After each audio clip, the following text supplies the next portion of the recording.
Hey, everybody. I'm here today with my friend Neil O'Connor, who is the founder of a company called Sales in 60. Neil, how are you today? I'm wonderful, Jeff. Yourself? Oh, I'm doing great. It's a great day to be alive. I'm recording a video with you. This is good stuff. So Yeah. tell us a little bit about Sales in 60. What the heck does that even mean?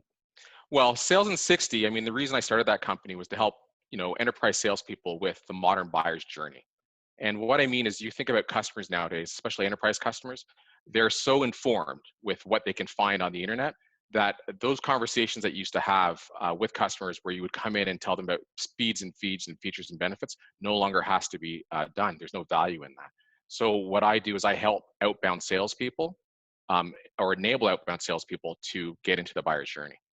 Got it. So what you want to do is utilize the power of the internet to put more of your story, more of your value out there so that people who you are acknowledging, this is where the leap is, right? I mean, you're acknowledging that people are doing research about you even without you knowing. So you want to put something out there that's worth them finding. Is that fair to say? Yeah, exactly. And what it is that if you're a salesperson, you're selling books. Well, wouldn't you want, if they looked at you, that you wouldn't want them just to see you, on the beach or with your kids. You would want them to see you talking about books or the fact they're made out of paper or cotton or whatever questions that they might be asking.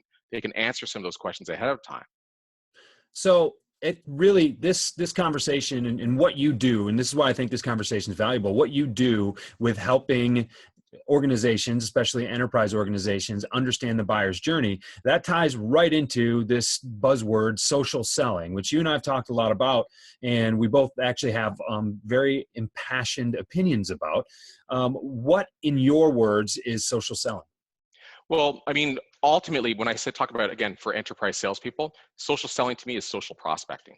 Okay. In other words, you have your sales funnel. Once a customer is qualified and it goes through your traditional sales funnel, social selling, or to me, social prospecting, is using social media to get them to that point of qualification. Got it. So now here's where a lot of people will differ is they'll say, so now are you getting them to the point where you can make the call? Like, are you qualifying someone as call worthy? Or are you just, no, I don't have to call. I've got them. They follow me on Twitter. They're a prospect. I mean, how do you determine, where does the phone call fall in your sales process as you describe it? So ultimately, when we talk about social selling or we go into social prospecting, when we talk about inbound marketing as well, if you're a salesperson, you're offering value by posting blogs or commenting, curating on other people's insight, and your customers end up looking at that. Your customers might be involved in a group or they might be asking questions. And if you're involved in that conversation, you could then reach out as an authority or as somebody that's already in that conversation, and you could reach out and you could help them directly. Now, that might be through responding to a blog. That might be through an in-mail in LinkedIn. That could be through an email if you have it. But ultimately, you're not going to be emailing them as a cold call. Hi, my name is Neil O'Connor, and I'd like to sell to you. You'd be emailing them with, hi, my name is Neil O'Connor, and I'm really into books. And your blog touched me in this sort of way. And from that, you now have a connection. Now, that is just a social touch, is what I call. Now, from that social touch, you can then take that, depending on what the response is from that person, you can then take that to, on the next one. Hey, thanks for responding to me. You know, I actually was looking at some of my other customers that do exactly what you do, and I've helped them in this specific way that you had a problem with. At that point, you're not asking for a meeting. Hey, could I share some of these things with you? Share some of that insight. Well, again, sure. Okay, you share some insight. At that point, you've done a social touch, you've emailed them, right? They've got your contact details. There's a chance in that email you're going to have their contact details. You've already have conversations with value. They know who you are. The next email or the social touch, in other words, again, through social media, through LinkedIn, for instance, you could then email them and say, hey, after they've gotten that response from you, that information, hey, what did you think about that?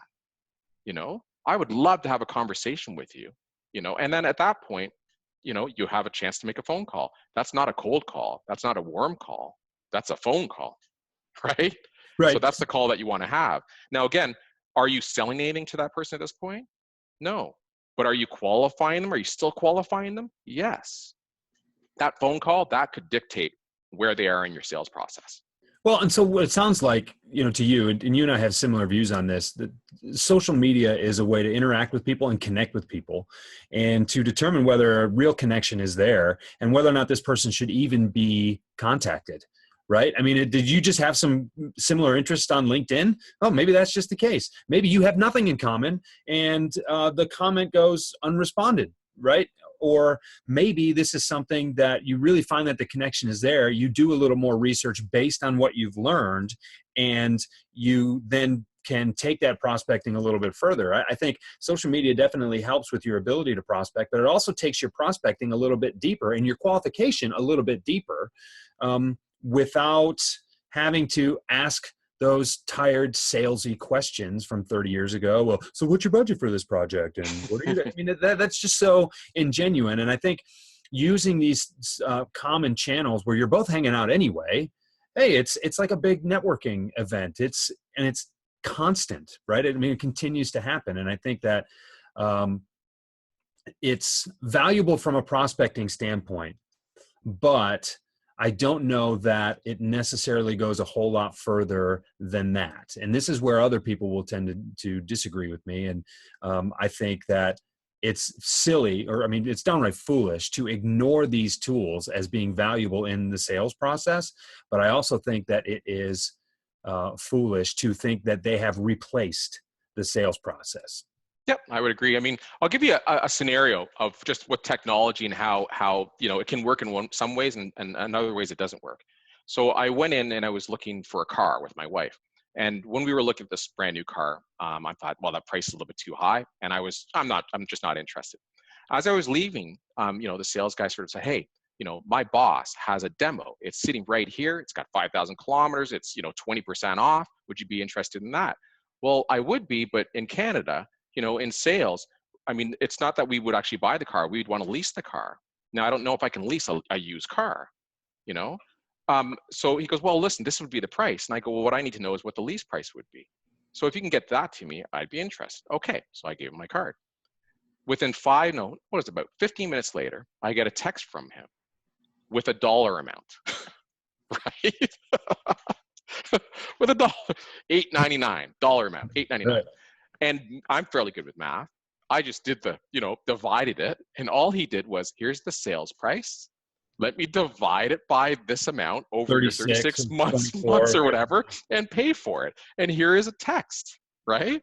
So I just thought to myself, do you really think that from that text, I'm going to either call you back or send a PO, or that's going to in any one way, shape, or do anything for me? Nothing, nothing.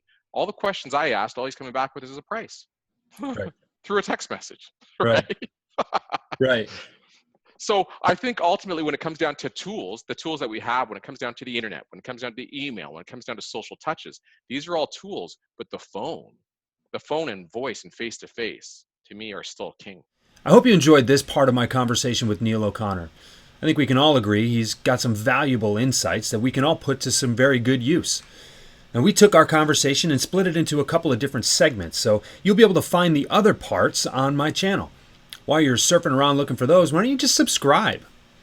You can also subscribe to my weekly newsletter. It goes out every Sunday morning, and it's filled with more valuable pieces of information that you can use to be more successful. Until next time, go out and be great.